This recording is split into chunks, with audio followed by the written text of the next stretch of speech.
like either he was pointing to the sky or that was a thumbs up. Okay. All right, I like that. Okay. Touchdown.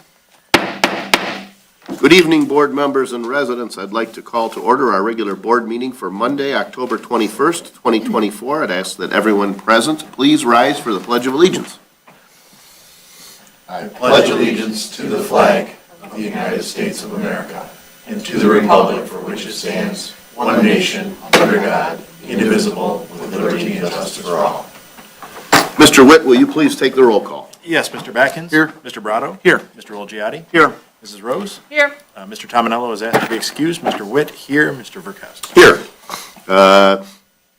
Next on our agenda is the approval of the consent agenda, which includes the approval of the regular board meeting minutes of October 7, 2024, approval of the bills in the amount of $1,159,759.03, approval of the September 2024 revenue and expenditure report, and approval to purchase discount HCMA 2025 annual park stickers to sell to Harrison Township residents. Unless there are any changes, I'd be looking for a motion to approve the consent agenda as presented. So moved. All right, is there support? Support. All right, I've got a motion by Mr. Olgiati with support by Mr. Brado. Discussion? Hearing none and seeing no public comment, all those in favor, please signify by saying aye. Aye. Those opposed? Motion carries. Thank you, Board. Next is the approval of the regular agenda. Board members, I did email out something late last week regarding the exterior of Waterfront Park.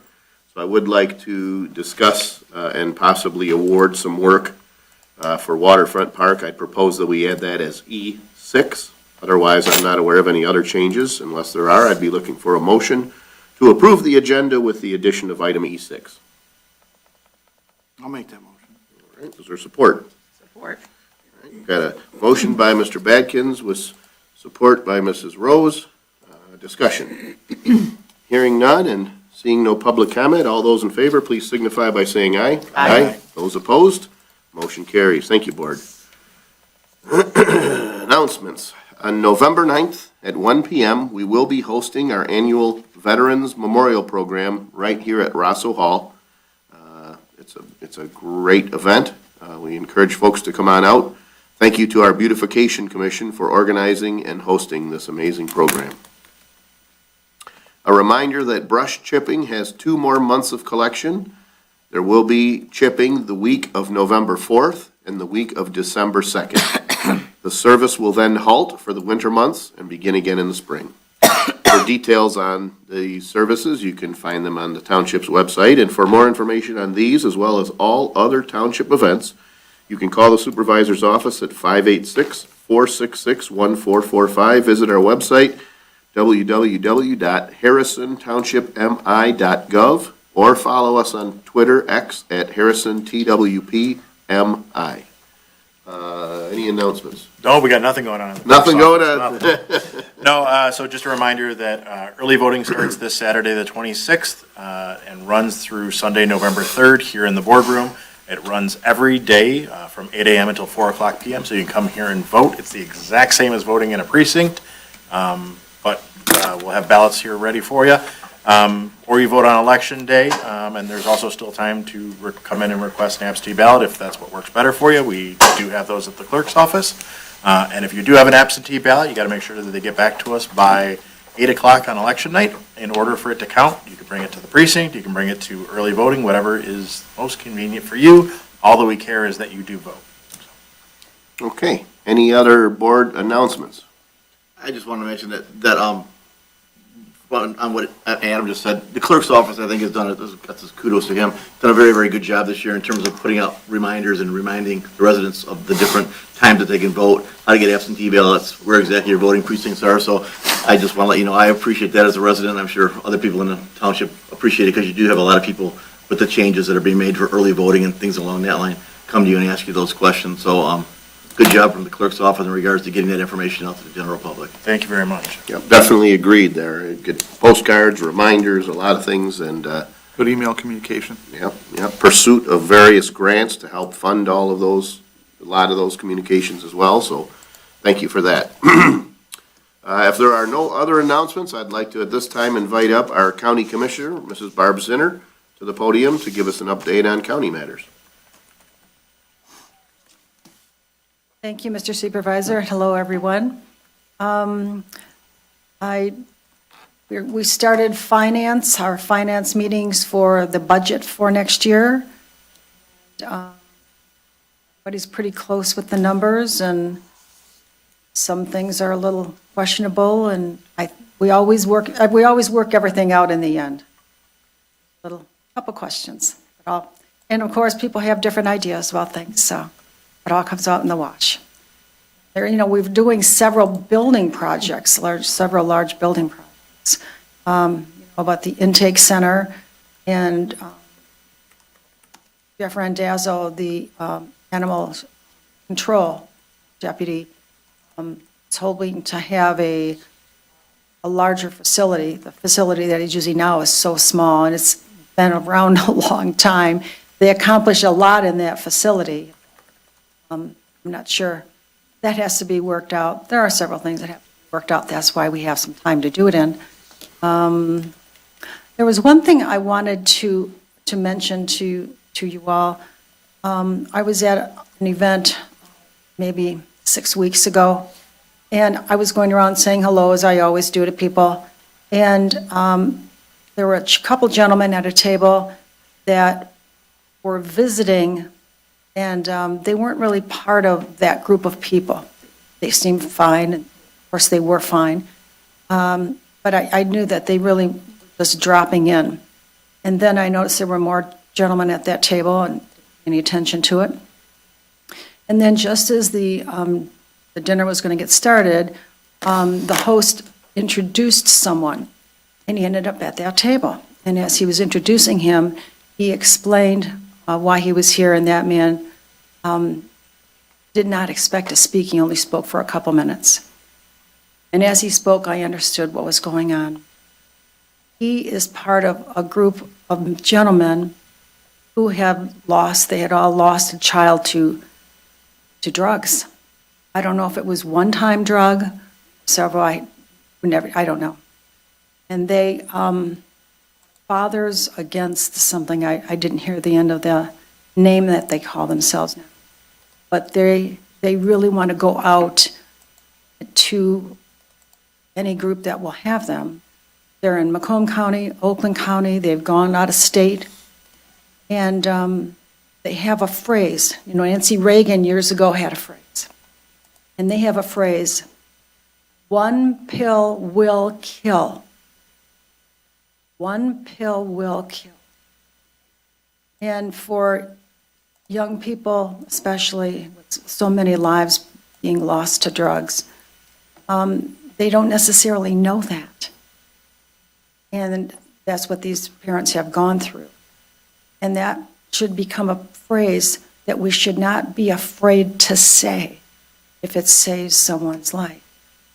And the one gentleman who introduced him made a comment at the end, at the end, when he said, years ago, he had a rough job, a physical job.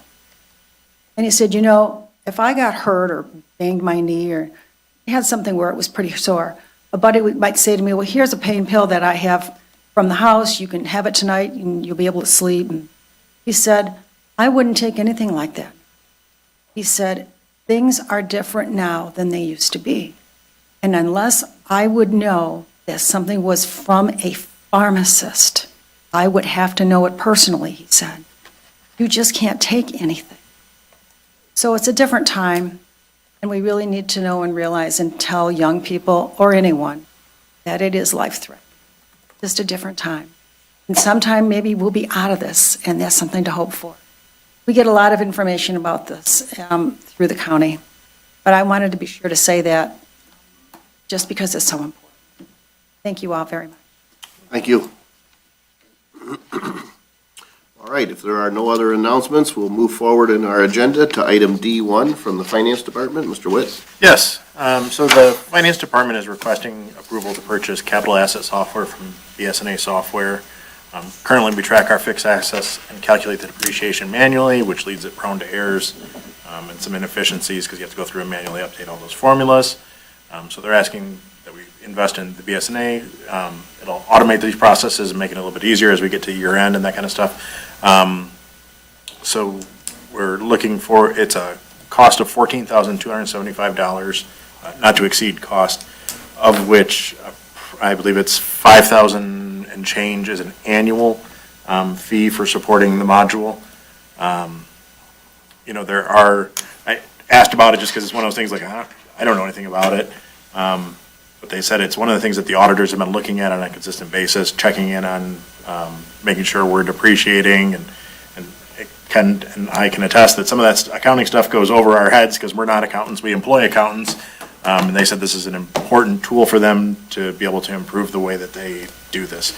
One concern I had is right now this is for .NET, and in the future we'll be upgrading to their cloud-based system. BSNA is sort of slowly migrating people over to their cloud-based system, but there'd be no additional charge for converting this at a later date. I didn't want to pay twice for data conversion or something like that, so that wouldn't change anything when we move forward.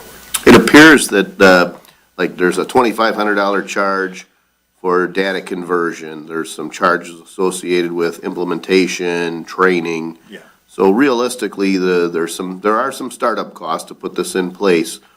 But from a recurring cost, it's about a little over $5,500 a year. Yeah. Discussion, questions, or is there a motion? Now, I see they break out $14,275, and they also have some travel expenses.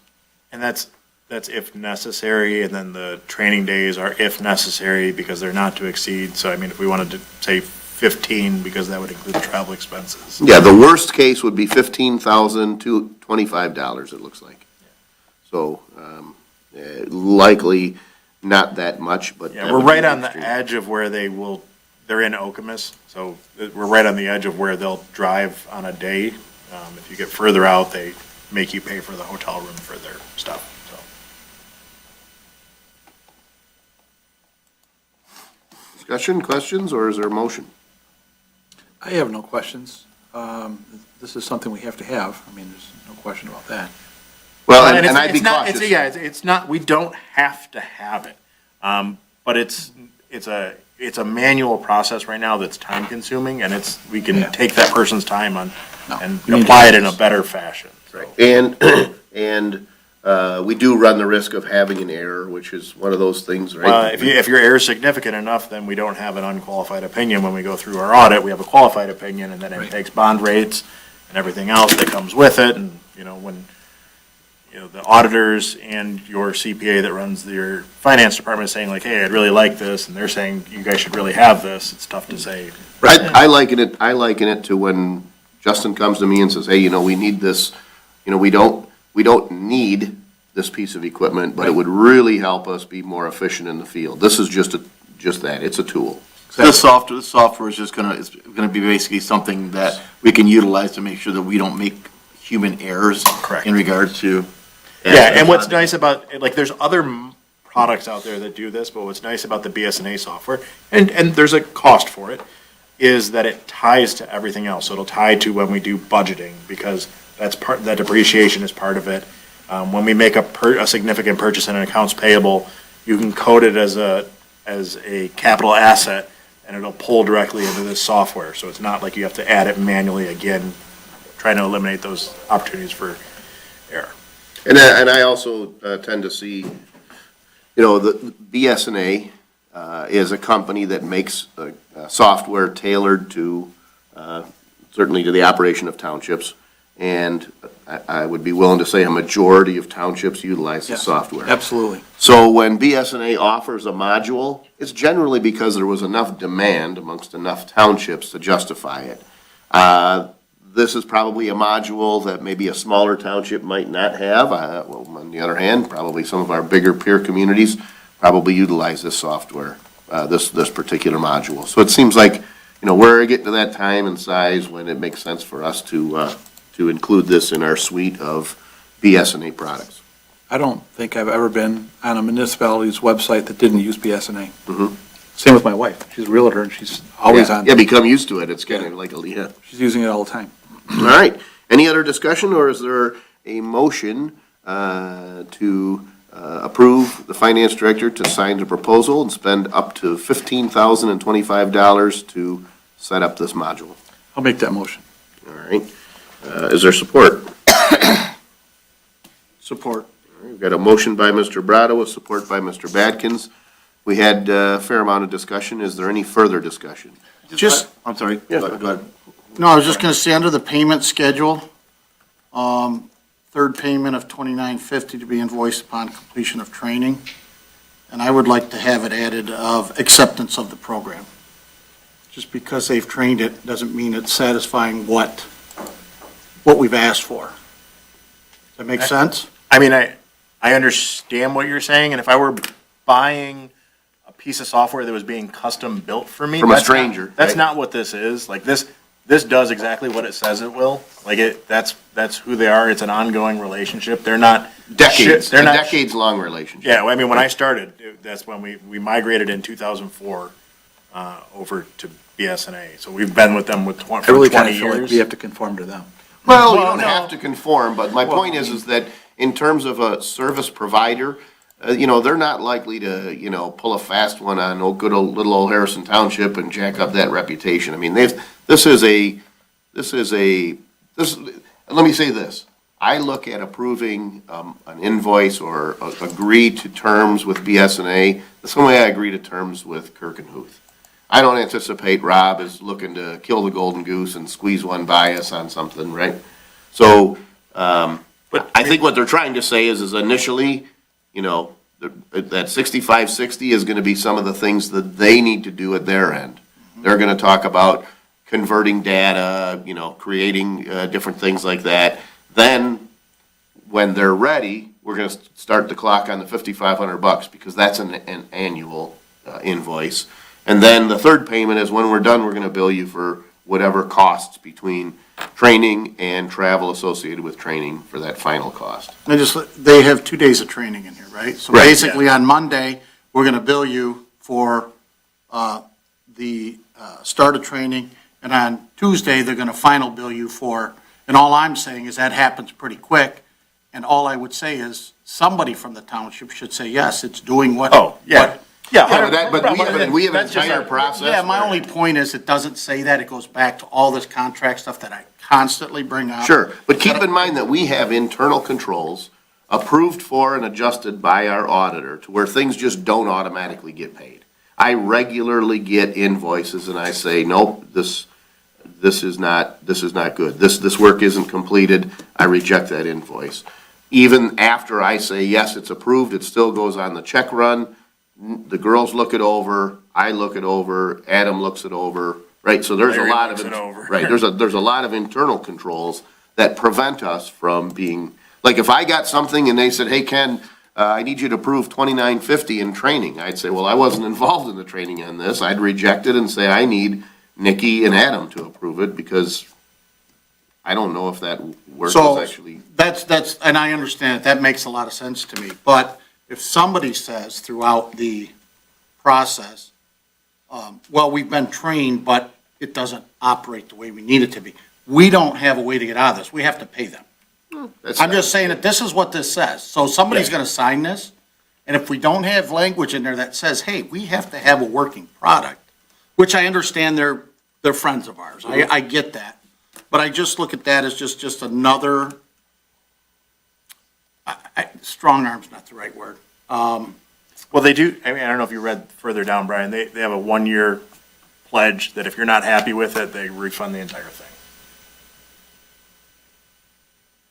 Yeah, I perceive that payment schedule as them trying to say, we're gonna do some internal work at the home office, we wanna be paid for that. We're gonna sell you the module, we wanna be paid for that. Then we're gonna train you, that's the third part. They're just talking about what those steps are, but I do believe that there are other clauses, other parts of this agreement that give us protections, for lack of a better word. I mean, part of the problem is we could send somebody that's not qualified to do this.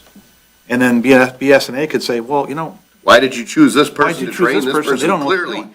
you know. So then it gets into like, is it the software or is it the person we It sent? doesn't matter if they trained us, we're paying them, whether it works or not. That's my point. Well, it's not a function of whether, well, the point being, what if we give someone to train who clearly isn't capable of learning this because they're not qualified to do this, right? You still have that 1-year agreement that if you've got any issues, kind of a guarantee, money back guarantee, so to speak. I don't know that modifying this agreement is truly gonna give us any substantial difference in protection or assurance that, Not with that kind of a guarantee. yeah. And from our prior experience with BSNA, we usually don't spend all the training money that's associated with it. The folks who are gonna learn this, fortunately for us, the folks that will be learning this module are definitely well qualified. Well, they've already been doing it manually. It's learning, Right, yeah, you're not really teaching them something new, and so. they're in BSNA all day, every day.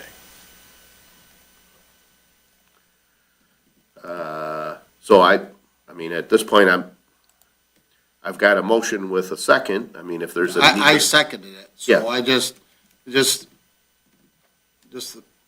an item that I thought I'd point out. Yeah. So, Are you comfortable moving forward? Yeah. Okay. Any other discussion? Hearing none and seeing no public comment, all those in favor, please signify by saying aye. Aye. Those opposed?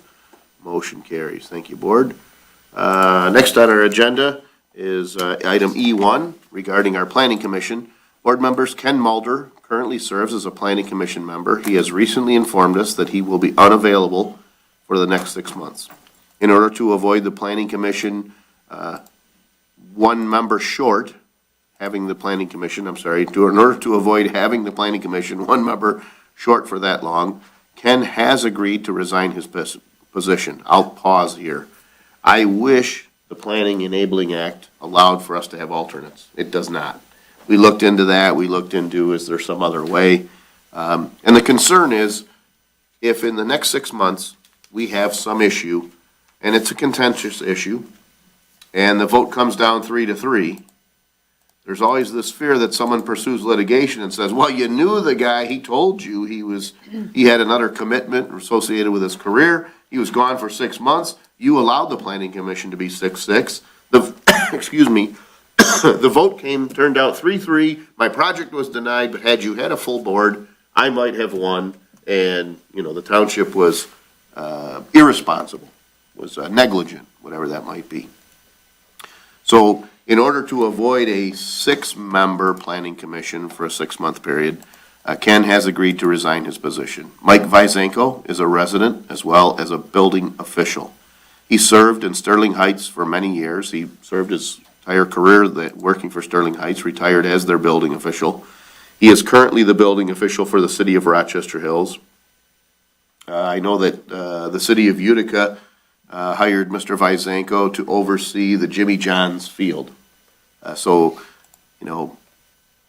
between the various cases that he's been involved with, I believe he does have the knowledge and experience to serve as a planning commission member, kind of step in and not ask,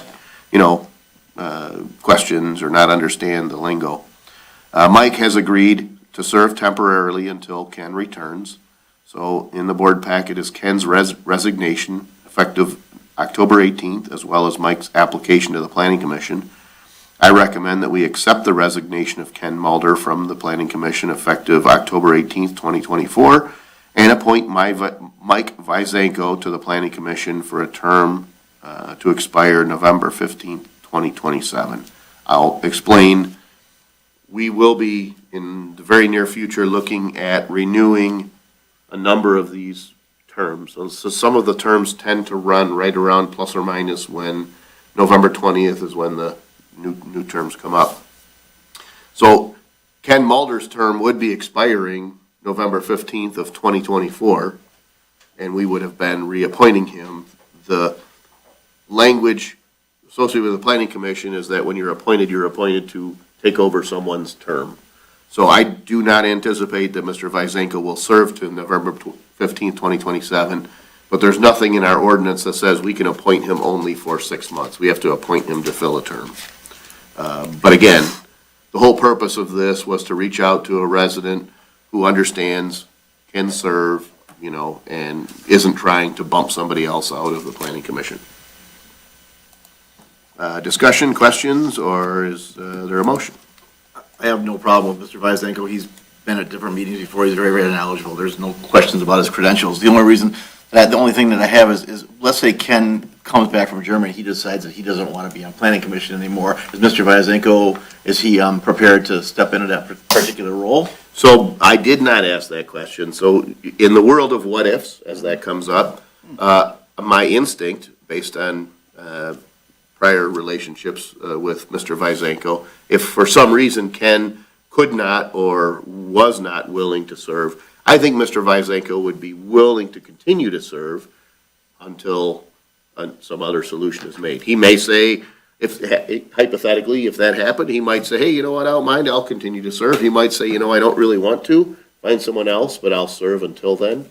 But at this point, verbally, I mean, obviously, in writing, we have an application from Mr. Vyzenko, we have a resignation from Mr. Mulder, but both parties understand, and the discussion amongst the planning commission was that the planning commission members said we would like Ken to return, they like serving with him, so unless there's something unforeseen, I expect Ken will come back, Mike will resign, we'll appoint Ken, you know, somewhere 6 months from now, and things move on. If something different happens, we just have to react to it at that time. Okay.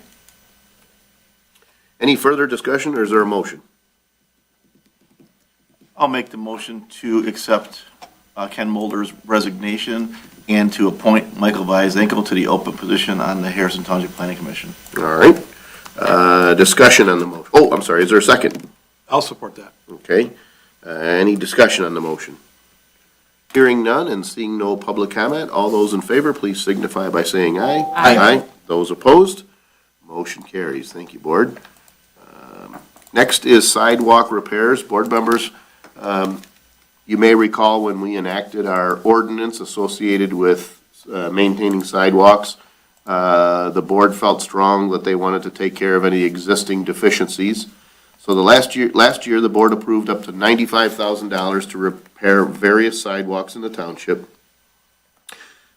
Before the end of the 2023 construction season, a total of $81,261, and 87 cents worth of work was performed. However, there were several areas that were not completed, so we asked our engineer to identify any of those areas that were not completed, that additional work, see if it could be done this year.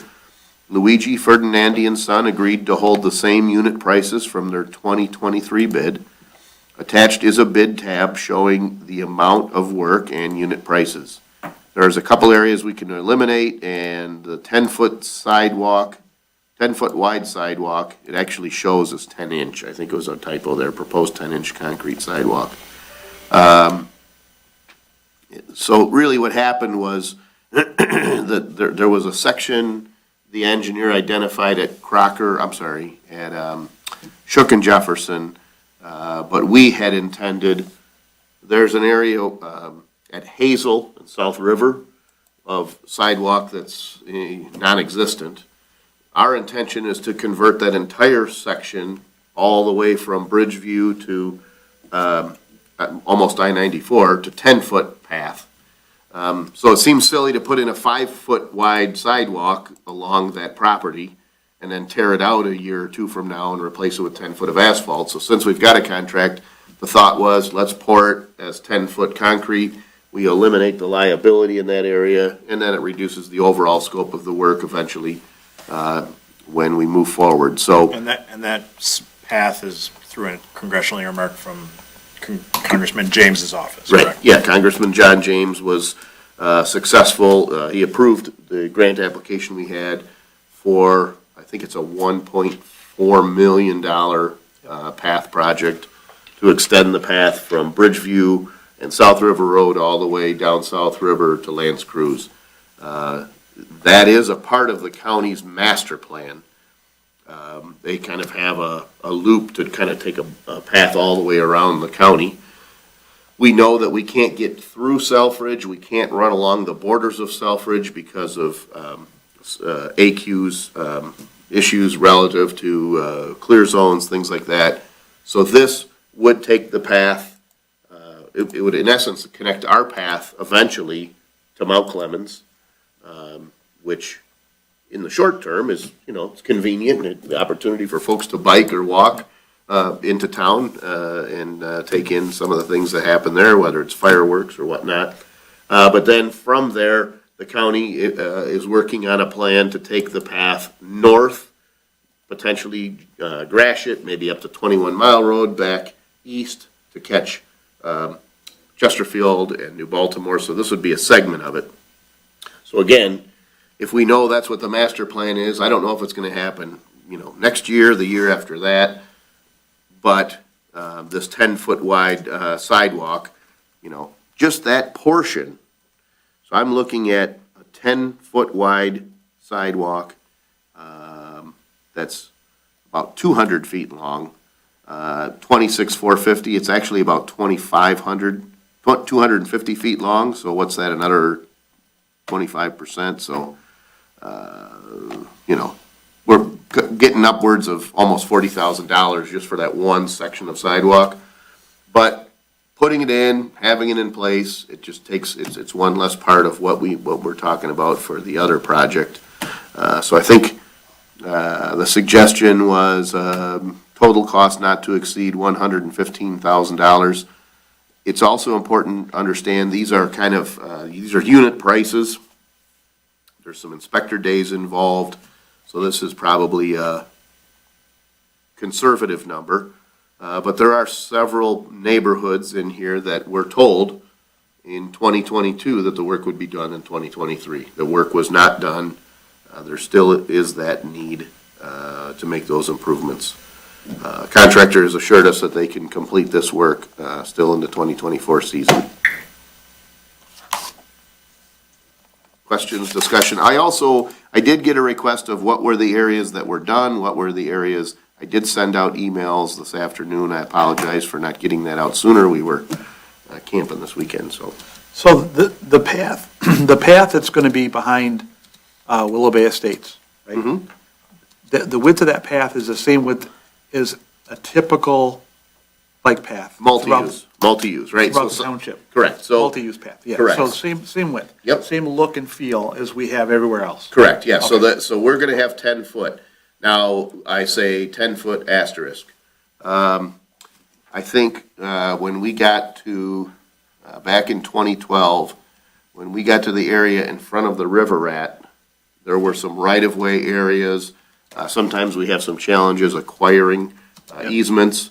So I think there's a section, a small portion of the path, maybe in front of the, what are the name of the condos where your folks used to be at?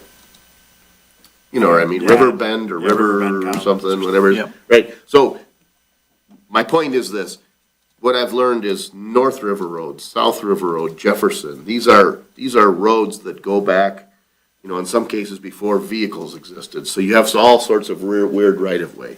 So the intent, the design objective would be 10-foot wide. Okay. There could be areas where we have to narrow, where we have to maybe go around, utility poles, things like that, that we can't move. Right. But yes, the goal is 10 foot. With 2 feet per AASHTO, 2 feet of clearance on either side. So this is something where you can ride a bike and you can have bicyclists and pedestrians interact without running risks. This doesn't go all the way to the golf course, right? This path will go, so when I applied for the grant, one of the challenges is getting underneath 94 because you've got some weird, right? So when, there's parts of this whole county's master plan that are probably gonna need some help from people above us. And I think getting underneath 94 could be one of those because that's getting into Department of Roads. So in order to avoid some of those conflicts, the grant we applied for was from Bridgeview to Lance Cruz.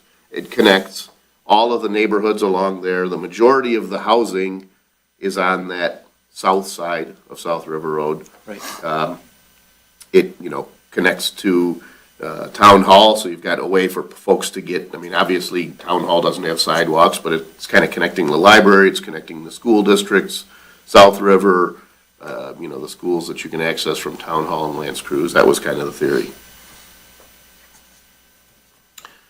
So if we want to move forward with this sidewalk work, I'd be looking for a motion to hire Luigi Fernandi and Son to replace various sidewalks at a total cost not to exceed $115,000. I'll make that motion. All right, is there support? I'll support the motion. Okay. This is sort of the end of our public sidewalk improvement at this point. We sure hope We've so. identified the stuff that we have. We have an ordinance that'll says how they are addressed going forward. Correct, absolutely. All right, any other discussion? Hearing none and seeing no public comment, all those in favor, please signify by saying aye. Aye. Those opposed, motion carries. Thank you, Board. Next, item E3 regarding our senior activity coordinator. Well, little discussion here. The board approved to advertise an interview for the senior activity coordinator position at our September 23rd, 2024 board meeting, pretty much 4 weeks ago today. We have received a lot of applications. We've conducted numerous interviews. We do not have a recommendation as of the draft of this agenda item, but hope to have a proposal by the board meeting. Our next board meeting is 3 weeks from tonight, and we're concerned that if we wait in 3 weeks to make a decision, and then I think, at least 3 of our 4 finalists are currently working, we would anticipate, chances are, we meet 3 weeks from today. Tuesday, we call them, they give a 2-week notice. That puts us pretty much the Tuesday before Thanksgiving. So we wouldn't be filling this position until, darn near after Thanksgiving. So the request, so first, let me give this board an update. We received a lot of applications. We sorted through those applications, and a lot of times, we can kind of pare down to a short list. So let me give an example. We recently interviewed for a water and sewer worker. You can generally look, if somebody gives you a resume or an application and they say, I have this many years' experience working for this contractor, and I can operate this equipment, right? You've got a pretty good idea of what that applicant is. And you can say, yes, I'm going to interview this person, no, I won't. When it comes to a senior activity coordinator, we're really dependent on the interview, the personality, the individual, what they bring, not only just in their resume, but also what they bring when you're face-to-face with that individual. Because I think we interviewed a total of 17 people at this point. And we were able to pare that down to what we felt was our top 4.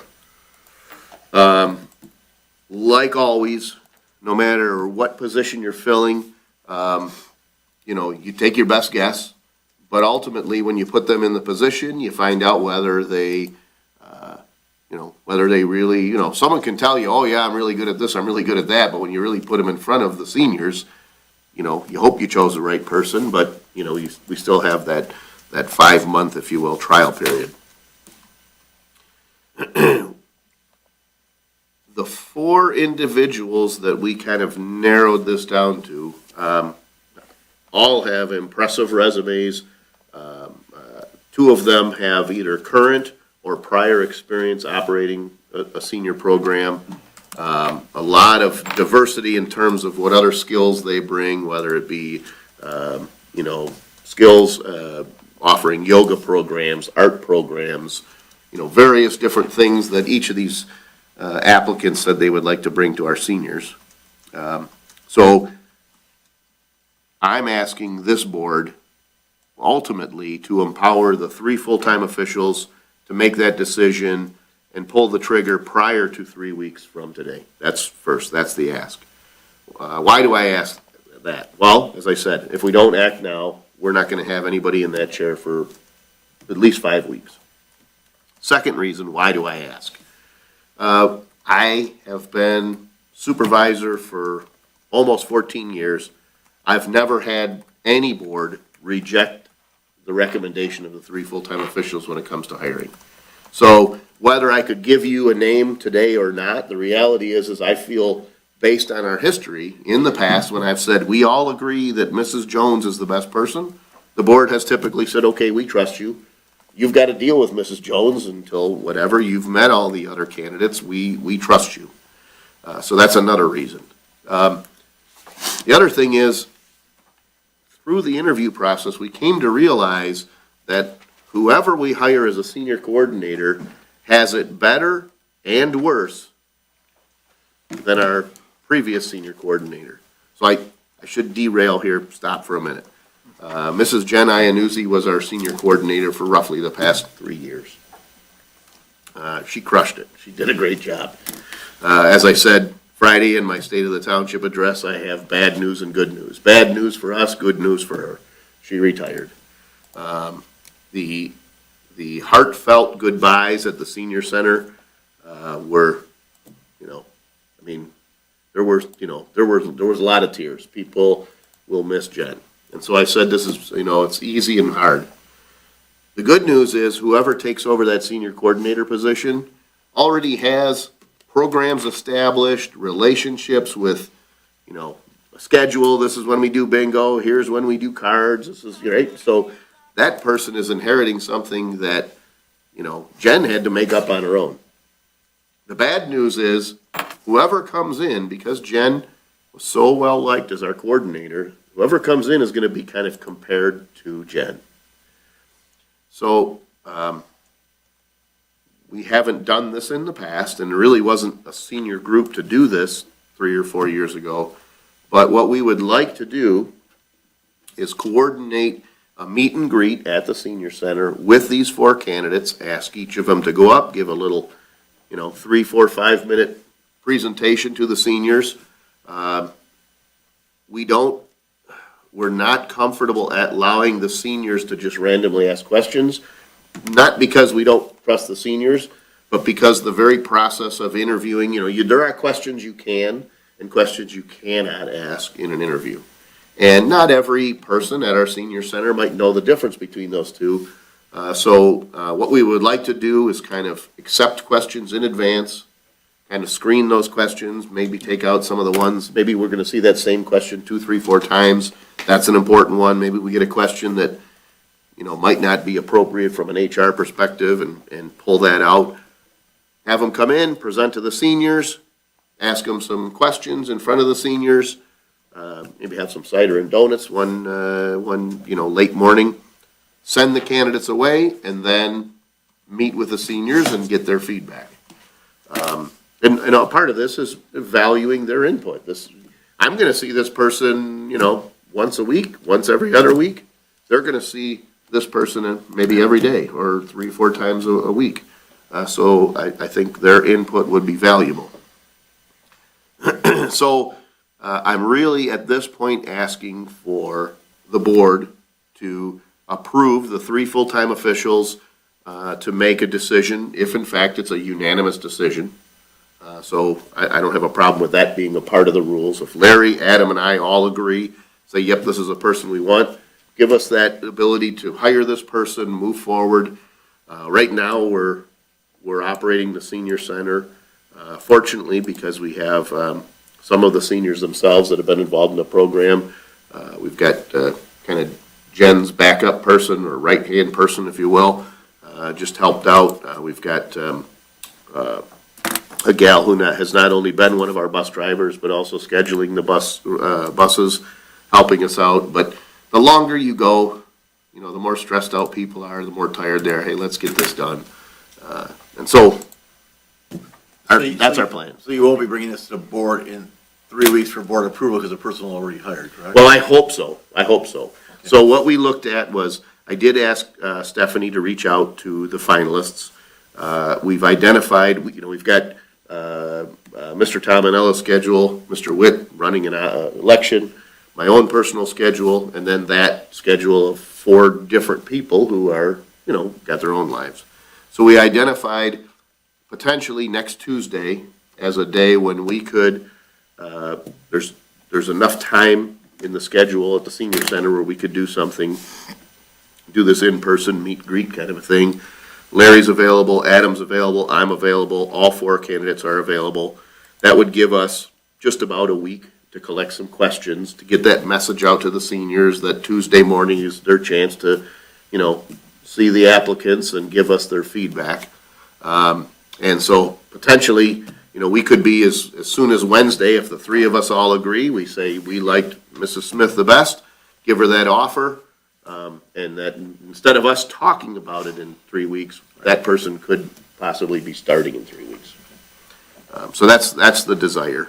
And again, as I say, if the three of us meet with the seniors, and all four of these people come in, and our feeling is the seniors like Mrs. Smith and we like Mrs. Smith, I just don't see this board of trustees saying, well, we like Mrs. Jones better, we're not gonna hire Mrs. Smith. So I wanted to share that process so that the board understands we're really trying to cast the net wide, to try to get that, to get that buy-in, to get that feedback.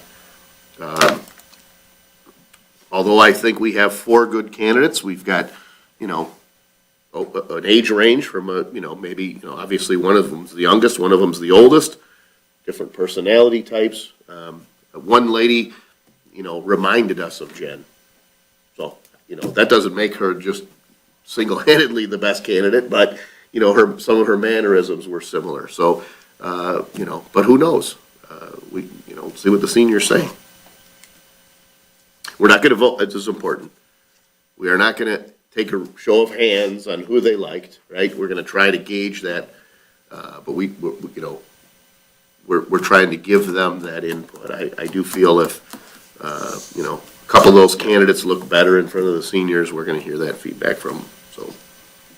I think it's a good idea to bring the seniors in and get their input for sure. I have no problem that it will be handled properly in that regard. And the thing that I like to hear the best is the fact that without the four of us being able to give input, the fact that you are going to make sure it's a unanimous decision between the three full-timers. Right. So as long as that's part of the process, then I have no problem supporting this.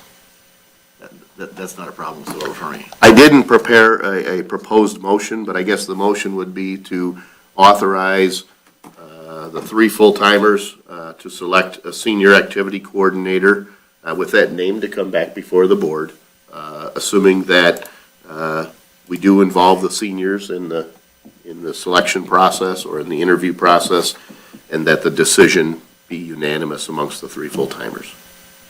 So that would be, I guess, a proposed motion. Are you willing to? I'd be willing to make that motion, yes. All right. Is there support? I'll support that. I think this is an unusual way to hire. I'm not saying it's wrong. Yeah. I just think it's Well, unusual. But, and I say this cautiously, but what I've come to realize is that our senior center, when I think of the various places I've worked, maybe a small shop that you work in, that shop has a personality. And you could, if you work in that 30-person environment, you could interview two people and say, this person's not gonna fit in, but this person's gonna fit in, right? Yep. And, this is kind of a little different. I mean, the seniors, this is their place. Yep.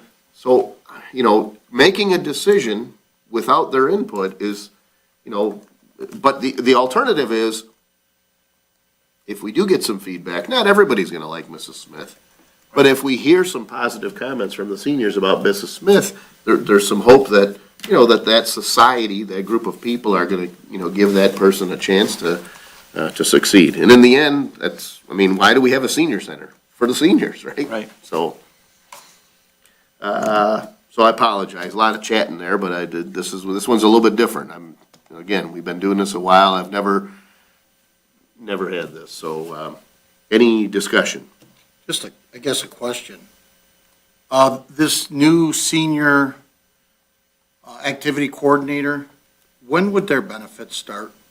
So it's, the first of the month following at least 60 days of, work. Per the contract, you might recall, this position went from the formerly AFSCME or hourly position into the salaried position. And so, because historically we've promoted from within, we tried to address the language in there saying that if you promoted from you know, when we promoted Earl, right? Well, hey, we promoted Earl, we're not gonna take his benefits away for 2.5 months. But it is so I think it's worded, it's the first of the month following a minimum of 60 days. So Because it can't be any more than 90 under the Affordable Care Act for some of that kind of stuff. So we say first of the month after 60. So so would paid holidays be included in the benefits? So the contract also defines, so short answer, paid holidays, yes. So in other words, if Thanksgiving pops up, this person would be paid for Thanksgiving, right? Because So- we're closed for Yep. Thanksgiving. Okay, so. But like vacation, no, there is a probationary period. So we have, I did some quick math. If you guys are meeting, you said next Tuesday possibly? Like, we anticipate where our goal, presuming that the board was supportive of this idea, would be a week from tomorrow, yes. So maybe the soonest we would get an offer letter out is right around November 1st-ish, that Friday. So if you meet on Tuesday, possibly you're. No, I think we make a phone call Wednesday. I anticipate, Or Tuesday afternoon. Yeah. Usually Right. once we make a choice, it's. correct, away. right, Okay, yeah. so if that individual has to give 2 weeks' notice, you said that 3 of them are employed and one At not. least that I know, could be 4. So they probably wouldn't walk in until the 18th, approximately the week of the 18th of November. I'm Maybe thinking that- sooner. Or the 12th. Sometimes it depends on the employer. Some employers say, And See keep ya. in mind, when we talk, this is where we get into the what ifs. We've got 4 individuals we've identified. We could give an offer to the number 1 candidate. They could call us back the next day and say, my employer has given me a really, really rich offer. I'm not interested. So then we've got to regroup. But, as it stands right now, based on our interviews, these 4 were definitely very interested. They were available. I would anticipate that either Tuesday afternoon or Wednesday morning, we call them.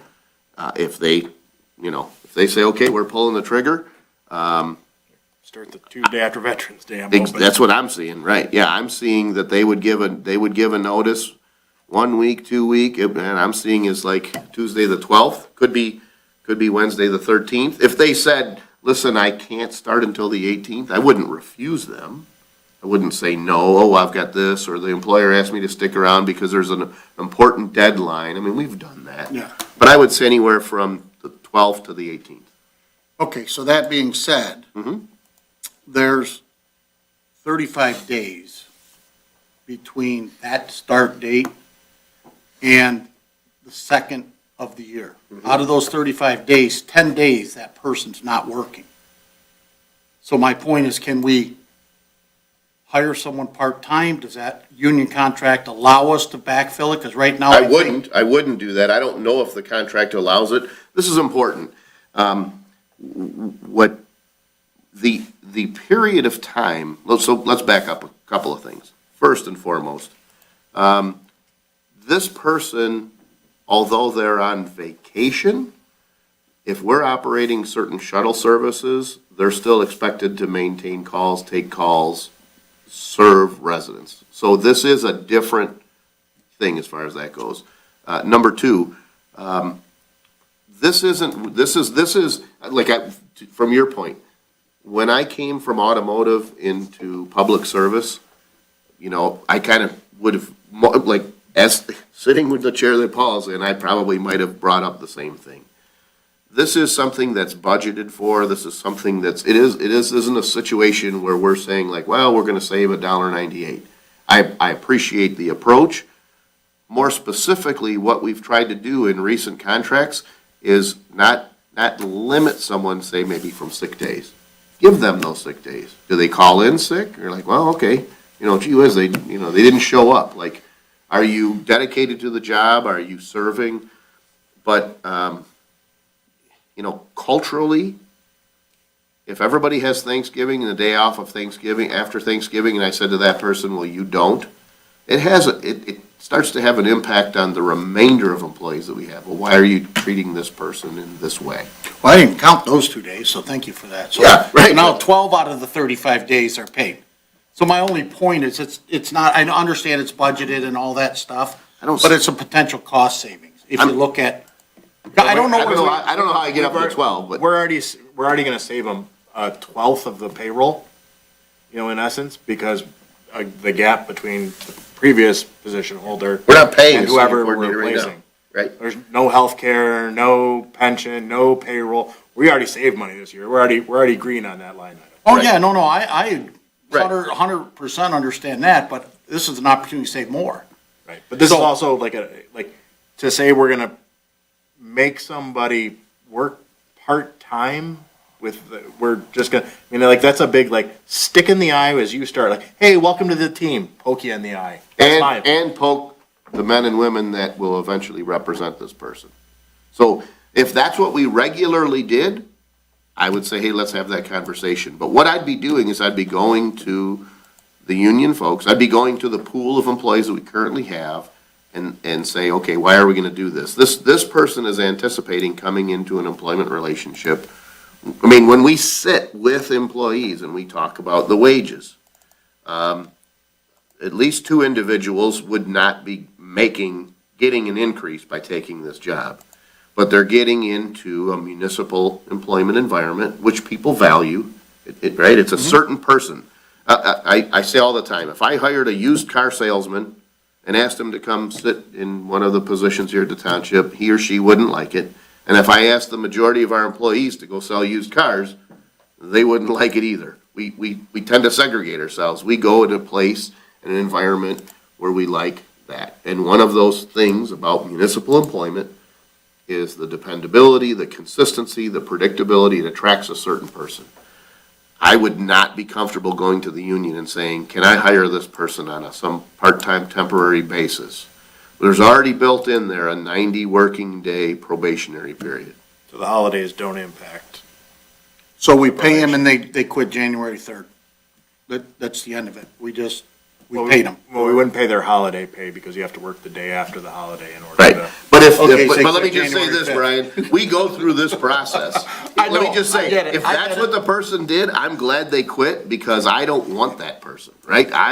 We are working hard. I spent hours and hours last week. I don't know how many hours talking, asking the same questions over and over with a singular goal to find the best person we can to fill this role. One of the questions that came up from one of the applicants was, well, how will you evaluate my performance? And I shared this with a few of the applicants. You know, as a fourth generation lifelong resident, there's a lot of the seniors that either have my cell phone or live down the street from me or see me every Sunday at church or live next door to my mom or whatever myriad other relationships you have. In 14 years, when something happens at the senior center, I typically know about it because I get a phone call or someone stops me at Kroger. And so the goal here, and I tried to explain this to each one of these applicants, you're assuming a responsibility. I'm not going to ask you how many seniors attended Wednesday's chair yoga. I'm going to know when people say, she screwed up chair yoga, they're going to call me and they're going to be angry. Or, as in Jen's case, you know, I worked festival, I probably had 8-10 people come up to me, tell me how happy they were with the programming at the senior center and the job that Jen was doing. That's how we evaluate this person. If this person's goal, and understand, all these people have careers, if this person's goal is to get here, get paid for Christmas and bail on the 3rd, thank you for showing your stripes. I don't think probably anybody you interviewed would do that. Right. My only point is we could talk about hypotheticals all day. Yeah. I just looked at a way, if there's a cost savings that we can imply, we don't hire this person part-time and give them a full-time job January 1st. We tell them, are you okay with starting January 1st after the holiday? Right. I've got ladies right now at the senior center that would say, place is shutting down because I ain't waiting until January 1st, running. I have seniors who've stepped up saying, this is a little bit more than I'm comfortable with, but because I can see that you're working, you know, understand, we don't normally ask for permission to hire and 4 weeks later put it on the agenda because we typically post for 4 weeks. So we're moving as fast as we can and we're trying to make that clear to the seniors that are helping us that we're doing everything we can. Because they're saying, listen, I retired. I don't want to run a senior center. I'm good. But as long as you're doing what the most you can to get this position filled, I'll do that. And in the end, I'm trying to be cool to a couple of folks that are helping us out. Steph has been filling in a little bit, not nearly as much as the other two ladies. And I can't, if I get a call to go do Meals on Wheels and I walk in, I'm gonna be, asked, when do we get a new senior coordinator? The seniors themselves, they don't like this what if. So I didn't realize that this individual worked through the holidays. Yeah. I didn't realize that. No, understood. And my point is there's a lot of other factors that may not necessarily be a part of what I'm bringing here. But because of the people who are helping us, because of the nature of maybe some of the seniors maybe being a little anxious, right now, things are chugging along pretty good. I wouldn't want to wait for any artificial reason. Artificial is kind of weird. I wouldn't want to work hard to increase that uncertainty. It's rather the opposite. In other words, I'm asking this board to empower the three of us, if unanimous, to make that decision to move as fast as possible. And I want to be able to share that with the men and women at the senior center, as well as the folks that are helping us weather this temporary position. If this person comes on, and it means we pay them Wednesday or Thursday and Friday of Thanksgiving, I don't want to go through the whole calendar, but, what's that? Is it the day before Wednesday as well? No, Thursday it and is Friday. Thursday, Friday. Yeah, Thursday, Friday, yeah, That's what I thought. yeah. But I don't know that I get to 12. I figured the 20th is a Friday, right? So 21st, 22nd, 23rd is a Monday. Isn't it off for that week and 4 days, January 2nd? So December, we're off, we I would was be, looking at the wrong year. I see 8 days for that holiday, plus 2 would be 10. Thanksgiving would include 2. So over the course of, if we hire this person mid-November in a roughly 6-week period, there would be, 8, 9, 10 paid holidays that would be associated with that. Okay.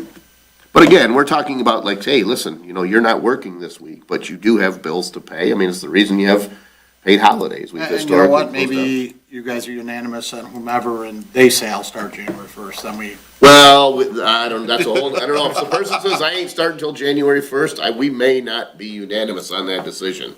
I'm not prepared to leave that place. As somebody that's lived through covering the senior center, like I've had to do what Stephanie is doing right now, covering the supervisor's office and running the senior center, that is not a long-term solution. no, I know. Nobody wants to do that till January, right? And again, if we had a history of saying, well, we're gonna do something because of paid holidays, we've just never done that. Whether it's, If we were sitting here right now and it was December 16th, I would agree with you 100%. right. And I wanna be cautious, and I don't want this to sound like if it were a water and sewer utility worker. Well, I've got 8 of them. I can probably make it on 7 for a few weeks, right? But this is a singular person, and really within the township, one of, in some ways, this person has that, like, they're in charge of the whole thing. Chief Fostater can go on vacation, he's got Paula. This person runs the whole program. I mean, it's a major, not having someone in that position is challenging, so. Any other discussion?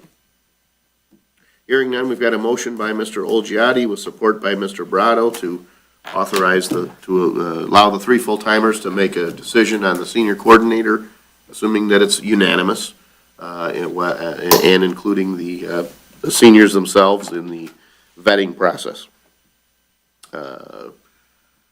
All those in favor, please signify by saying aye. Aye. Those opposed, motion carries. Thank you, Board. Next on our agenda, item E4, regarding the Spillway Bridge.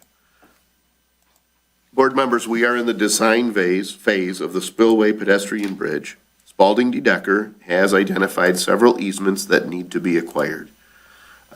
Early on, they told us this was coming, but they hadn't, gotten far enough in the design process to know what temporary permanent easements might be associated with this. Based on the funding for this project, we do have some federal funds. We have to follow MDOT standards for easement acquisition. Spalding D. Decker has prepared a proposal for services to acquire these easements, which is attached in the board packet. The proposal has multiple costs broken out. Some of the costs may not need to be incurred. Spalding DeDecker has also prepared a proposal for construction engineering services. This project is funded in a large part with federal funds, so we will have to prepare various reports to satisfy federal and MDOT requirements. Spalding DeDecker's proposal includes a not-to-exceed price with actual cost charge based on their fee estimate. I believe their estimates are conservatively high, so I expect the actual cost to be below their estimate. I recommend that we approve Spalding DeDecker to provide easement acquisition services at a cost not to exceed $30,000, as well as construction engineering services at a cost not to exceed $283,000. I did get a request from a trustee regarding certified payroll. So, when we're doing a project like this, let's just say that we go through the bidding process and the ABC Bridge Company is the contractor chosen to do the construction for this bridge and the associated paths. It's a requirement of the funding that certified payroll be done by whoever does construction engineering. So Spalding DeDecker will do certified payroll and give us, any payments that we do goes through a very rigid process. It's Davis-Bacon, so there will be certified payroll associated with the ABC Bridge Company. We've never had certified payroll for the engineering firm that does the construction engineering, but any invoicing that they do is based on an itemized list of invoicing in terms of hours and hourly rates reflective of what their proposal shows. So their proposal does include hourly rates and estimated period of time, hours of labor for, a mapping specialist, survey crew, project surveyor, senior project manager, administrator, construction technician, et cetera, et cetera. So they have given us broken down fees, not to exceed prices and hourly rates. But, and they will do certified payroll for whoever the construction company is for the project. I don't know if that answers that question or not, or if there's other questions. No, it does. It was just strange to me that nowhere in their breakdown did I see fee. Not telling us what they're charging us. Unless it's that $30,000 that's separate. The $30,000 is just for Spalding DeDecker to do the easement. The $283,000 is for the construction. So how much are they making off that? Because they don't have it in that breakdown. Is it 10%, 5%, 8%? That's the going rate is 8%. So I'm just curious. Let's see, did I omit 8% for something? construction engineering? Yeah, Profit? I mean, Or are you thinking of the contractor? The contractor will have a specific a profit item built into their bid when the project actually goes out for bid. I guess my point is, if you just look at like project setup, it looks like they got 10 hours that's $1,680, $168 an hour. That seems Right. reasonable. Well, what is the fee in that? Is it 10%, 20%? I'm just curious to know what their goal is to make out of this $283,000. I just don't see it broke out anywhere. And I've never seen an engineer. Yeah, I've break out never seen a profit loss in there. I've seen the contractor, when we put the bid out there, that they'll include what their portion of profit. That's what drove me That's- to the certified never payroll, said they don't. because if I'm paying somebody $50 an hour and I'm charging the township $168 an hour, Yes, that's how companies work, yeah. Right, but I've never seen seen an engineering proposal where they have anything other than hourly rates and estimated hours of labor. I've never seen a profit line item in civil engineering. They give you, this is our hourly rate, and this is what we estimate those hours to be. But definitely, when the contractor is awarded, there's I get the, usually. yeah, I get the contractor. Right. They're watching the contractor, right? Correct. That's sort of what they. We're paying them to make sure that the project's being done properly, proper materials, unit prices, right? Well, we use this many units. Wait a minute, I didn't see that. I only saw 2 trucks come in, and 2 trucks couldn't carry that many tons of aggregate, whatever that is, right? So I guess my question is if, they don't truly know the cost of the construction, right? Correct. So they're guesstimating it's gonna cost us $283,000, And you mentioned that you thought it was a little bit high. I think you said that everything appears to be a little higher than what it is going. Well, no, what I would say is what I saw I saw the hours that they used to be high. In other words, we're not writing them a check for 283. We're gonna write them a check for whatever they do. They're saying it's not gonna exceed 283. So if they say it's a not to exceed price, Spalding Decker will provide the above listed services for an hourly not to exceed total of 283, based on the attached breakdown of staff hours. And almost half of it I is in- perceive that they gotta have a reason to ask for more than 283. And almost half the cost is in on-site inspection. Correct. During construction. So if that contractor's usually motivated to get that job done sooner, they're saying, like, in my experience, that's their worst-case scenario for how long they're gonna have to have somebody out on the job, for those 20 weeks. Right. They're saying 20 weeks at 60 hours a week. Yep, I see. I don't believe they're gonna need 20 weeks at 60 hours a week. I'm not seeing that. I believe that I perceive to be a high estimate, meaning that it's, that was the single biggest line item, $126,500, but that's their estimate. So I perceive that to be conservatively high, meaning that the actual amount we'll pay is less. But if they want more than 283, they've got to give us a reason, because if we approve this, we're approving a not to exceed total of 283. And then further down is how we came up with the roughly 30,000. They do have a breakdown for title search, documentation for a good faith offer, site visits, negotiations, appraisal review, for the various easements. So the 30 is not also a lump sum. They've broken down what they would need for that. Also understand that the estimates, when we applied for this grant, the design engineering, I think, was estimated at north of 500,000, and they came in at 165.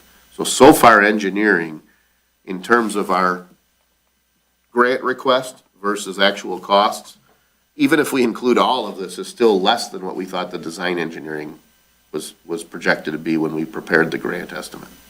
Yeah, I think our experience has been good so far as well. With Spalding Decker, absolutely. So, I thought you were gonna be pretty jazzed about the way they broke out the hours here. Yeah. Mr. Backins, like that feels like in your wheelhouse there. That's right. what you've been looking for. Yeah, it just seemed high to me, but again, I'm not a bridge builder, so but I believe it to be high. In other words, they're saying, they're preparing a cost estimate for us, saying 283 is our not to exceed price. If I'm putting a limit on what I can invoice, I am definitely not gonna put that limit conservatively low. I'm gonna put it conservatively high and then come in underneath that.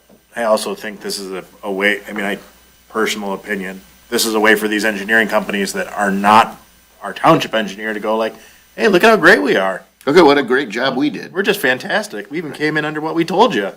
Don't you guys want to look at engineering firms? And bidding it out, you get to take advantage of that. I get it. I also perceive that. So, other questions? Is there a motion, or is there discussion? I make a motion to approve Spalding Decker to provide easement acquisition services at a cost not to exceed $30,000, as well as construction engineering services at a cost not to exceed $283,000 for the spillway pedestrian bridge. Is there support?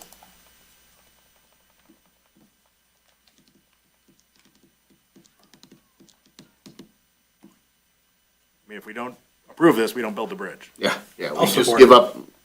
I'm sorry? I'll support it. Okay, good. I was waiting for Mr. Backins. All right, that's fair.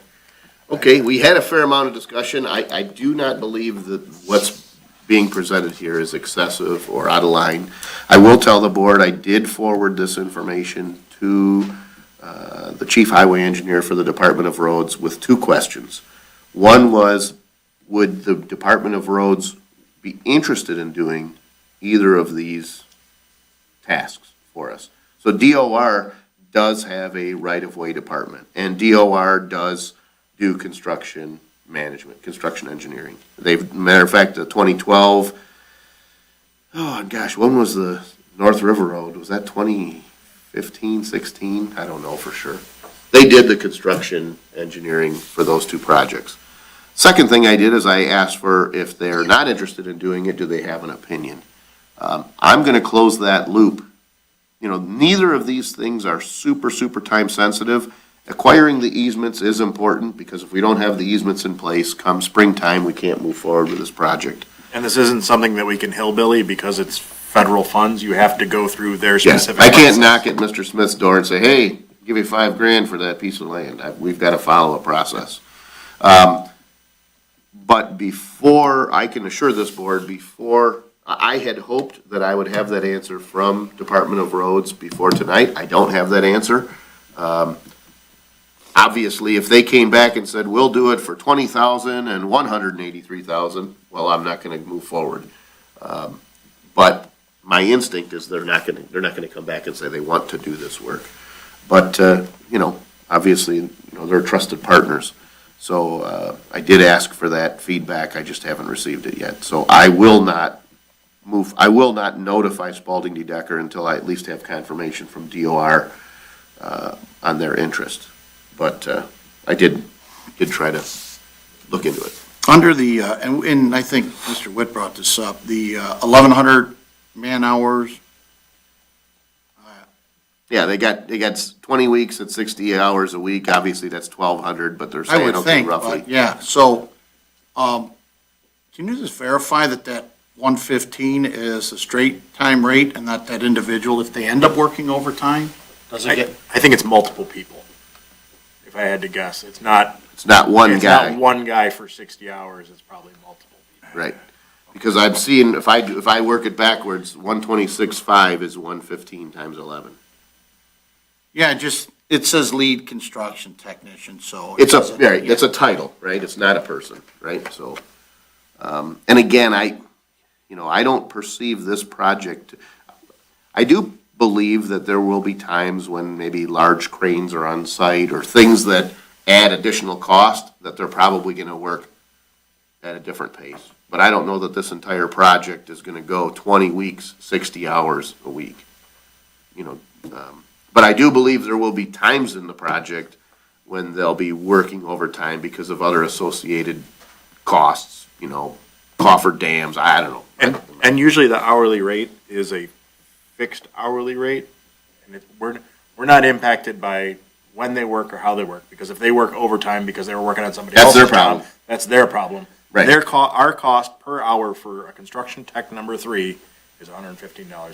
Period. And keep in mind that generally speaking, if you amortize fringe benefits over 40 hours, you're really not paying those. So a lot of times when a company figures time and a half, you know, they're not paying. In other words, let's just say hypothetically, you make $20 an hour and you get, your fringe benefits are $10 an hour.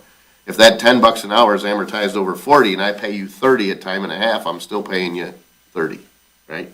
But their contracts don't reflect for us any overtime costs. Okay. Any other discussion? Hearing none, we've got a motion by Mr. Witt with support by Mr. Brado. All those in favor, please signify by saying aye. Aye. Those opposed, motion carries. Thank you, Board. Next is the cost share agreement proposal. Board members, Macomb County receives federal funds for road reconstruction through the Transportation Improvement Program, or TIP. These federal funds cover 80% of the construction costs, but engineering and administration is not a part of the grant. Macomb County Department of Roads splits the match and remaining costs with the municipality where the project is located. North River Road from I-94 to Bridgeview is one of the projects that's been funded for 2025. So you might recall, we talked about TIP, because we had to do a Phase 2 application. So 2023 to 2026 was one funding cycle that began, I don't know, 21, something like that, back, you know, quite a long time ago. So this project is included in the 2023 to 2026 funding. This North River Road project is 2025. Jefferson from South River to Metro Parkway is scheduled for 2026 TIP funding. The proposed cost share agreement is included, came from DOR. Our cost estimate is $865,336. We have approximately $488,000 remaining from the bonds we issued in 2020. At least in part, that bonding was for the Jefferson Street reconstruction. I believe it also included the Mini station. mini station. If you have excessive bond proceeds, right, you sell a bond and say, we're selling these bonds and raising this money to rebuild a road. Oh, gosh, we have money left over. It's the advice of legal counsel that if you're going to use that money, using it for a similar purpose for which it was created. In other words, if we said, well, let's use 488 to give everybody a raise, you'd say, wait a minute, you bonded to build a road, you had leftover money. Using it to build another road or to reconstruct another road is what the obvious and most, compatible use. And so knowing that those funds were left over and this project was coming, I kind of earmarked in my mind that 488 to go toward this project. Clearly, that 488 does not cover the entire match associated with rebuilding North River Road, but we will need to identify additional funds, or which could even be from a bond sale, to finish the balance of that cost. Failure to execute the agreement will prevent North River Road from being reconstructed, and those funds will be reallocated to another project outside of Harrison Township. You may recall that when Jefferson from St. Clair Shores to Shook and 94 area was redone, it was because another municipality decided they weren't going to move forward. The funds came available.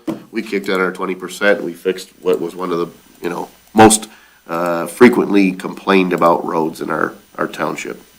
I'd rather we pay zero, but as I said at Friday's State of the Township address, Republicans and Democrats have both had a majority in the House, Senate, and the governor's chair, and yet road funding is still broken.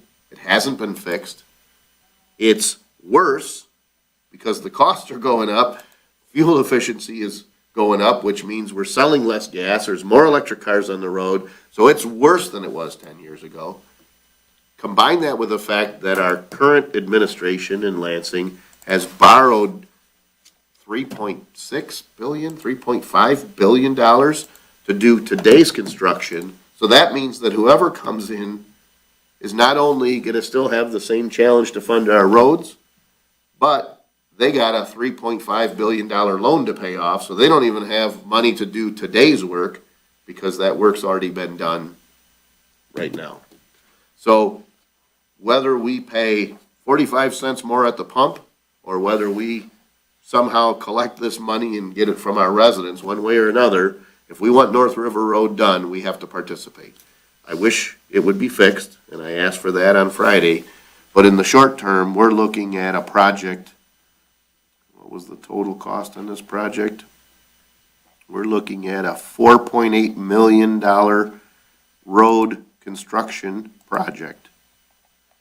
And if we want $4.8 million done in Harrison Township, we got to agree to come up with We want 865. four, we gotta kick in the .8. That's right. That's pretty much, that's what it comes down to.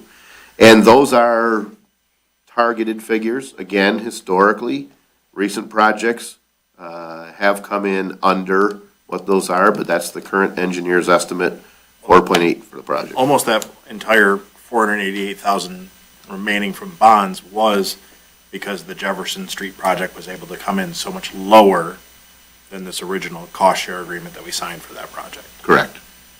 So I can't sit here today and tell you that it's not going to be 865, but if we want to move forward, we got to agree to 865. We got to deposit 187,505, and then we've got the county to go out, do the bidding, do the work, and then charge us for 50% of any match. And if we say no, there are peers that would say we'd gladly have that money in our municipality. So this is one of those things, I don't like it, but I don't have a better solution, and I do not want to give up our share of the road funds to go to somebody else. I recommend that we approve the cost share agreement with Macomb County Department of Roads to reconstruct North River Road from I-94 to Bridgeview, an and authorize the initial payment of $187,505. I'll make that motion. Is there support? I'll support the motion. Discussion? Where's the other, if we use that 488, where's the other 379 and change coming from? General fund or? It has to come from somewhere, right? I'm just curious if, I didn't know. Yep. So first and foremost, it may not be 300 and change. It might be less, because these numbers we've learned are historically conservatively high. That's number one.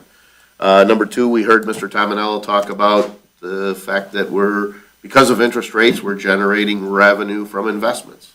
I can't, let me just say, I received this, and, I received this cost share agreement from Department of Roads. I think I was preparing the agenda when it came. Whether I like it or not, I either bring it before the board or, sit on it until we pass it up. I can't tell you that answer. And so in my agenda item, I had said, I think using the 488,000 is reasonable for the match, but we'll need to identify additional funds or issue bonds for the balance of those costs. So I can't tell you what that number is today. But I don't believe it's a reason for us not to execute this agreement and move forward with this project. I would agree with that. And It's also, if we do issue bonds, we have the Huron Point dredging project that will probably involve us issuing bonds. There's a potential of issuing bonds to cover some of the construction cost here. So the issuance cost can probably potentially be spread out over a bunch of projects. That's something we can look at as we, get forward into it. I wouldn't want to run out and bond for this today, right? But when this comes along, we may have a cost estimate for the improvements of connecting this building to the engineering building, and maybe we do that all at the same time, right? Yeah, just one of these line items I got in here, it just says we're going to fund it 100% before design starts. So it's going to be as soon as, sounds like as soon as we approve this, we're going to give them our deposit. They're going to go out for bids. They're going to get their bids back, and then they're going to say, okay, we're going to start designing it. They could come back and say, we need the balance of your, I don't know. 865, right? I don't think that's how, help me where you, tell me. Number where you see that. 4, on their proposal, Ken.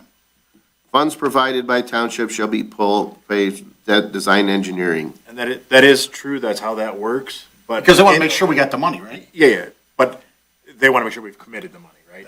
But we have worked out with them in past projects, hey, we're selling bonds in 60 days, we'll get you then, does that work? Yes, you're a municipal partner Okay. of ours, we understand what's Okay. going on. I think as long as we're upfront about what the timeline is, they have not cared yet. Okay. Yeah, but so I think the last paragraph, MCDOR will require payment of your advance deposit of $187,505 to cover current preliminary engineering costs. When bids are received, we will notify you that your balance of your cost share is due. So the 187 covers engineering, the 677 comes after the project's been bid. Yep. It's a little deceiving because I think number 4, funds provided by the township shall be paid prior to the start of the design engineering, that's the 187.5, not the 865. Okay. Right? Not that it makes any difference, that the 865 doesn't change most likely unless it goes down. Well, and so their point is that the balance of, the 187 is kind of like, hey, that's what we need to get the engineering started. Once we move forward with this and we bid it, we're gonna do the math and we're gonna say, okay, here's your 50% share. I guarantee it isn't gonna be 670, whatever it was, 677, 830, and I'm guessing it'll be less than that, but it'll be based on what those actual costs are estimated at after bid. It'll be a lot less than a 4.8 total project. And It's a lot less. even then, on the other side of it, there's true-ups on the other side based on, because a lot of those costs from the county are percentages just for estimating purposes. So they actually give us a copy of their hours spent on it and true it up and cut us a check, or we cut them a check, depending on how it, most of the time, it's them refunding money to us. I mean, I thought it went very well, the Jefferson. When Absolutely. we did that, it went very well. Yep, it came in under budget. Yep. We asked the residents of the Huron Point subdivision to participate in the cost of 2.5 bridges, because we kicked in some money on the Archer or Moon Street Bridge. West Archer, North River Road and South River Road, we're not participating at all in any cost share on those projects. We did participate in some easement acquisition for some of the sanitary and water main Yep. easements. But again, this is one of those things where I don't get to say, well, we're gonna participate in this cost, but not the bridge. Understood. But I got 3 bridges that I didn't have to participate in. I participated in 3 of them. I got 3 that we didn't participate in. You know what I mean? Like Yep. when folks complain about roads, I try to start out by saying, before you go to say, well, the guys at Macomb County Department of Roads aren't doing their job. They're not getting the money they need to do the work that we expect them to do, that they should do.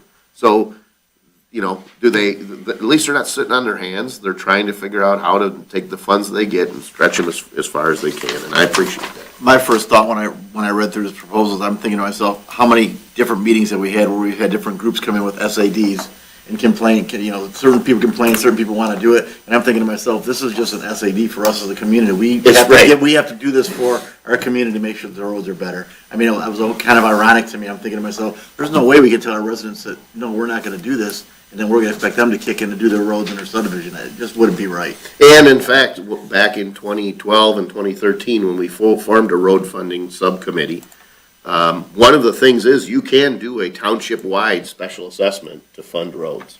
We didn't think that was the right option because it's a different process. That's why back then in 14, we put a road millage question on the ballot, giving the voters a chance to weigh in on what they want.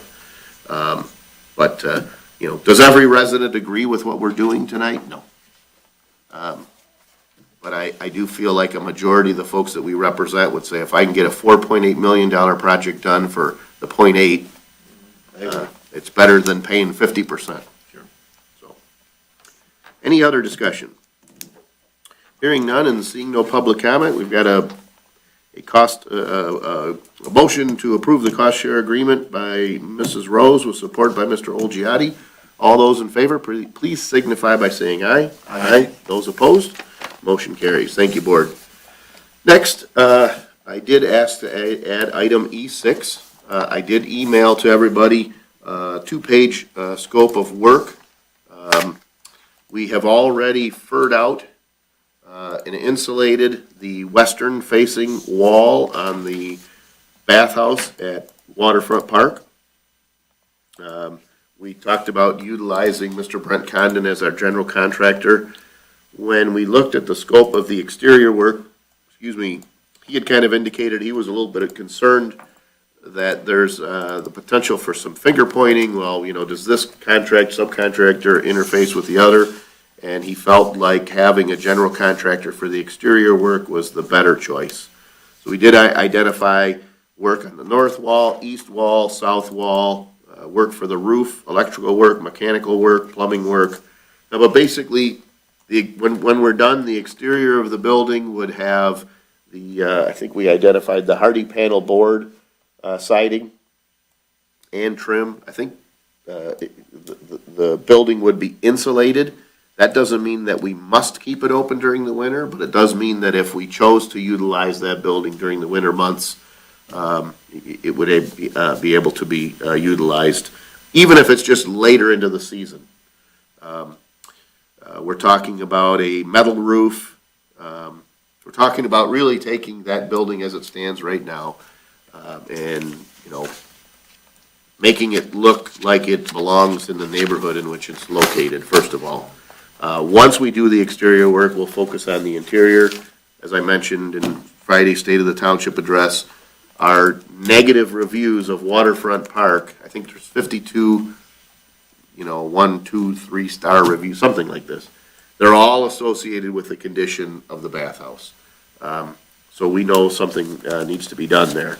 So when Mr. Condon had said he would rather deal with a single contractor to do all of that work, I told him I'd have to get bids. We've got bids from Holsbeek Construction, Bad Boy Construction, and LaBelle Companies. The bids range in price from $90,718 to $55,725. LaBelle Companies is the low bidder. Mr. Condon is comfortable with the folks based on other projects they've done. So from a, from a past experience and reputation perspective, he's comfortable with LaBelle. So at this point, I'd be looking for a motion to approve LaBelle Companies to perform the exterior work on the waterfront park bathhouse at a cost of $55,725. I'll make that motion. I'll support that motion. That's part of the, I'm sorry, Yeah, no, that's good. We got a that's motion. part of the grant. This would be paid for through the It grant. would not be a part of the grant. No. No, Okay. this is gonna be general fund money. It's a rose by any other name, you get a grant, you use that, right? It's, ARPA funds, it's, whatever it is, but it would be general fund. So, this is one of those things where there's not a lot of, I've not seen grant opportunities to, No, to upgrade a I'm- building. I'm okay with it. I Yeah. just wanted, Yep. I was just wanting to clarify. Yep, no problem. So will Brent's team be approving all the products that are being, I see there's new They sinks spec- and stuff like, they They spec it spec the out? product, so this is just exterior, but we did spec out exactly what products we wanted on the outside. Yeah. So we went out and talked to them, we weren't getting, Jimmy's cheap siding and then, That's. top of the line someplace. Somebody's gonna have to maintain that. No, because we Absolutely. basically said like, hey, make this building as maintenance-free as possible, so you're looking at like a cement board, which is what we require of new construction. Yeah. A metal roof, so that's a never problem again, so that's, making Right. those We kinds of had, investments. we had talked about, maybe some cultured stone for a portion of the exterior. And our concern was, maybe a durability, Cleanability. what's the word I'm looking for? If somebody chooses to vandalize the park, do something like that. From what we understand, that cement board is probably the most, Durable. most, I mean, they vandalism. factory paint that, so it's, basically bulletproof. Well, everybody uses the hardy board for commercial applications. Correct, right. So we feel, All over the place. and when you said, will Brent and his crew, they oversee these projects. They've overseen other commercial projects. So I feel like we're not going into this, scratching our heads on this. I'm comfortable. They know it needs to be done. And Brent didn't say I can't do this. What he said was, I'm concerned that if, this guy does roof, this guy does trim, this and siding, and everything doesn't fit together, well, that's because he did it wrong, right? And you're like, I don't care who did it wrong, but we feel like on the interior, we're a little more comfortable dealing with, I think the scope of work that's put together and then the 3 competitive bids, I think that's exactly how I like to see things right there. absolutely, Perfect. yep. Absolutely. And giving the work to a contractor, I mean, not to say, I'm not saying anything negative about either of the other 2 contractors, but my point is it isn't as if, we do have experience with LaBelle, comfortable with the individual, the name of the guy, the person we're talking about, but also work they've done in the past, so, I'd I was rather not. comfortable with all 3 bids. Yeah, sure. I was Yeah. comfortable with all 3 companies. that Correct, bid at least, exactly. because I've worked with all of them on different occasions, and they're all very, very good I at what agree. they do. I was very, very shocked to see the one come in so much lower than the other 2. That's right. And I'd like to know, he must have really sharpened his pencil. Well, we hope For that, so. so. Yeah. All right, any other discussion? Hearing none, we've got a motion by Mr. Badkins with support by Mr. Olgiati. All those in favor, please signify by saying aye. Aye. Those opposed, motion carries. Thank you, Board. Now we move on to item F, which is public comment. So at this time, we'll open up the floor for public comment. It can be about any subject that you wish. We ask that you try to limit that comment to 5 minutes in length. C. William Bardell, 27-year resident, clean cut, do-gooder boy next door. Clean up, fix up, people helping people. Proud Blue Dog Democrat. I just want to remind everyone once again to please check out Save Lake St. Clair on Facebook and stay up to date on everything that's going on. And with that being said, thank you for listening. Enjoy your evening. Thank you. Thank you. Seeing no other public comment, we'll close the floor for public comment, move back to board comment. Any board comment, board members? Hearing none, I'd be looking for a motion to adjourn. So moved. Is there support? Support. All right, discussion? Hearing none, all in favor say aye. Aye. Those opposed, motion carries, meeting adjourned. Thank you, board. didn't think I was ever gonna get a second. I thought you guys wanted to stay on. I know. I thought you were trying to keep us all night. Yeah.